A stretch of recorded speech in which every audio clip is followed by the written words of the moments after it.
How to use Pictory.ai in Android. In this tutorial, I'm going to show you how you can get personalized visual content on your Android mobile. First of all, open the Play Store. Here search Pictory.ai. Scroll to see if the app is available here. Otherwise, open up the web browser and search here Pictory.ai. Tap to open the APK Pure site, from where you can download the APK file of the app.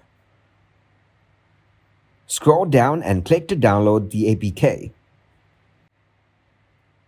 Then tap on the Download in Progress bar,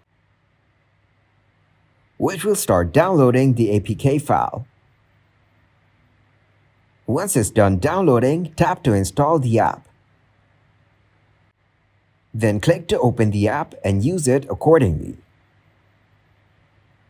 That's how you can use Pictory.ai in Android. Thanks for watching, and please leave a like, subscribe, and share.